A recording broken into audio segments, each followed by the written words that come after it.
Odeeffannoon naashinaal ID keessan dogongora yoo qabaate manuma keessan teessanii sirreeffachuun akka danda'amu ni beektani.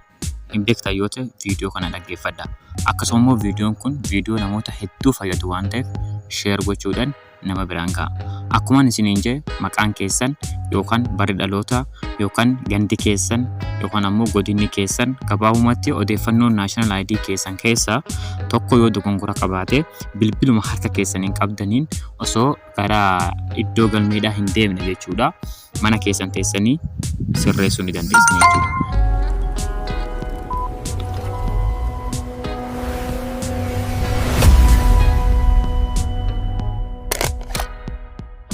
Egaa isa kana sirreessuudhaaf daataa keessan erga bantaniin boodatti gara Kiroomii deemtanii jechuudha. Erga gara Kiroomii deemtaniin boodatti asitti iddoo searchii kanarratti jechuudha naashinaal ID jettanii search godhuu dandeessanii. Gaafa isin naashinaal ID jettanii search gootan asitti id.gov.it kan jedhu kana jechuudha. Websaayitii kana seentanii jechuudha. id.gov.it kan jedhu kana ni seentanii jechuudha. Ergasii boodatti odeeffannoo keessan san sirreessuudhaaf yoo ta'e asitti update your faayidaa kan jedhu kana filattanii jechuudha. Update your faayidaa kan jedhu kana ni filattanii. Ergasii boodatti asitti proceed kan jedhu kana tuqxanii jechuudha. Egaa asitti lakkoofsa faanii keessan iddoo kanatti jechuudha. Enter your fan number bakka jedhu kanatti lakkoofsa faanii keessan galchitanii jechuudha. Kan dogongora isaadhaa sirreessuuf deemtan san jechuudha. Asitti ergaa lakkoofsa faanii keessan galchitanii boodatti send code jettanii ergitu. Ergasii boodatti meeseejiidhaan lakkoofsi dijiitii 4 qabu isiniif ergama jechuudha. Lakkoofsa san itti ergitanii jechuudha. Asitti lakkoofsa kanatti meeseejiin isiniif ergama jechuudha. Lakkoofsi dijiitii 6 fakkeenyaaf 422 torba takka duwwaa lakkoofsa jiru kanatti galchina jechuudha. Egaa lakkoofsa meeseejiin isiniif ergame sanitti guuttanii boodatti fuula kana isiniif bana. Amma asirratti wanni gochuu qabdan jechuudha. Kan jalqabaa kun update demographic data kan jedhu kun guutumatti sirreessuu yoo ta'e fakkeenyaaf maqaa keessan guutuutti jijjiiruu yoo barbaaddan asitti ammoo inni kun correct demographic data kan jedhu kun ammoo yoo dogongora qabaate jechuudha. Odeeffannoon isin kennitan yookaan ammoo odeeffannoon jalqaba isin kennitan fakkeenyaaf sirrii ta'e waraqaa eenyummaa keessan irratti saalli keessan dhiira osoo ta'ee jiru yoo ammoo dogongoraan isaan dhalaa jedhanii kan guutan taate isa kana gootanii jechuudha. Akkasumas maqaan keessan osoo sirrii ta'ee jiru yoo isaan dogongoran correct demographic data filattan. Yoo garuu maqaa keessan fakkeenyaaf jijjiiruu barbaaddan maqaa keessan Ahmed irraa fakkeenyaaf gara Tolaatti jijjiiruu yoo barbaaddan jechuudha.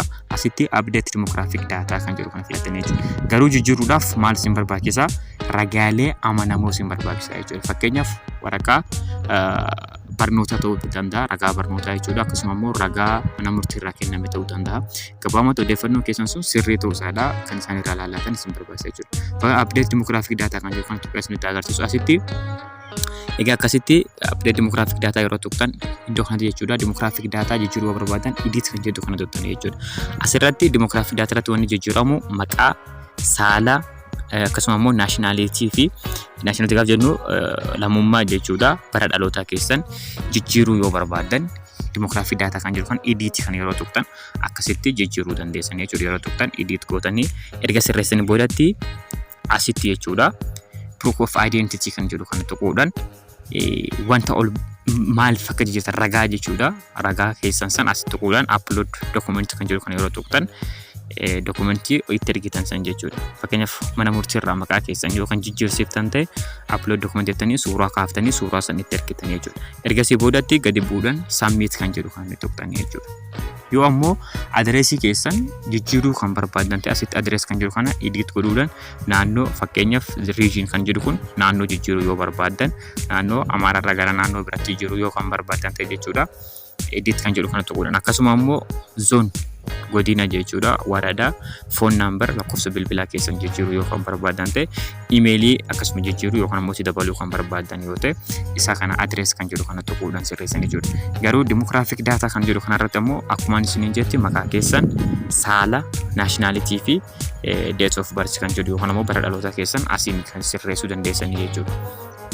Egaa immoo yoo dogongora kan qabaatu ta'e odeeffannoon isin kennitan sun sirrii ta'ee osoo jiru garuu ammoo namoonni gaafa galmeedhaa yoo dogongoran fakkeenyaaf saala keessan osoo dhiira ta'ee jiru yoo dhalaa kan jante yookaan ammoo osoo dhalaa ta'ee jiru dhiira kan jante yookaan ammoo maqaa keessan osoo Ahmad ta'ee jirudha yookaan ammoo Ahmadiin jedhanii dogongora kan fidu yoo ta'e jechuudha. Osoo achirratti waraqaa isin kennitan yookaan ammoo ragaa isaan irraa galmeessan sirrii ta'ee jiru yoo namoonni galmeessan dogongora qabaatan akkuma isin geessan isa kana filattanii jechuudha. Correct demographic data kan jedhu kana jechuudha. Isa lammaffaa kana ni tuqtanii asitti iddoo correction yookaan ammoo dogongora qabu san laaltanii sirreessuu qofaa jechuudha. Ragaan isin olitti ergitanii jiru jechuudha. Yookaan ammoo dokumentiin isin kaaftanii itti ergitan hin jiru jechuudha. Maaliif dokumentii isin turaan ergitan yookaan ammoo gaafa faayidaa galmooftan ittiin galmooftan san isa san laallataniiti dhuguma dogongora ta'uu laalanii sirreessan jechuudha. Fakkeenyaaf saalli keessan gaafa isin mattaawqaan isin irraa galmooftan yookaan ammoo waraqaan eenyummaa isin irraa galmooftan dhiira ta'ee osoo jiru yoo jalli kan dhalaate taate as idiitti kan jedhu kan tuquudhaan asitti fiimeelii gootu jechuudha. Yoo dhiira ta'e yookaan ammoo kan ati dhiiraa yoo dhalaa godhan meel kan jedhu sirreeffata jechuudha. Yoo ammoo akkasuma lakkoofsa bilbilaa keessanillee mattaawqaa keessanirra yookaan waraqaa eenyummaa keessanirra lakkoofsi jiruu fi lakkoofsi national ID isin ittiin galmooftan kan biraa ta'e yookaan ammoo jijjiiruu yoo barbaadan asitti foon naambar kan jedhu kan tuquudhaan sirreessanii maqaa keessanillee correctionii dogongora yoo kan qabaatu fakkeenya mattaawqaa keessanirra amma kun Ahmad Alii Haji kan jedhudha Ahmad Sheelii Haji kan jedhu taate ana ammoo Ahmad Sheelii osoo ta'an Ahmad Alii osoo ta'an Ahmad Sheeliin barbaadetti asitti Sheekh Alii jee barreesse saabmiit godhuu qofaa jechuudha. Inni kun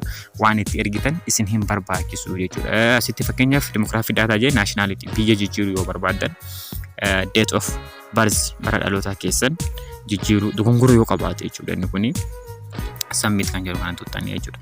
Egaa akkuma isiniin jee karaa kana lamaaniin odeeffannoo national ID keessan dogongora ta'e yookaan ammoo jijjiiruu barbaadan haala kanaan sirreessuu dandeessan jechuudha. Kanaaf gara iddoo galmee deemanii tiraanspoortii guu yookaan ammoo dhaqanii warafaa qabatanii laaffoon hin barbaachisu jechuudha. Isa kana manuma keessan teessanii bifa kanaan sirreeffachuu dandeessanii jechuudha. Yoo maqaa keessan jijjiiruu yookaan ammoo odeeffannoo keessan guutuu jijjiiruu barbaadan update demographic data yoo ammoo dogongora qabaate correct demographic data kan jedhu kan filachuudhaan sirreeffachuu dandeessanidha. Egaa YouTube'n walloo asiitii barnootawwan akkasii waan kennuuf subscribe gochuudhaan miseensa mana keenyaa ta'aadha. Itti fayyadamaan jira. Viidiyoon kun ammoo atilleen kan beektu yoo ta'e namoota hedduudha fayyaduu danda'a waan ta'eef share godhaatii nama hedduu biraa akka gahu godhaan isiniin jira. Nagaan naaf tura.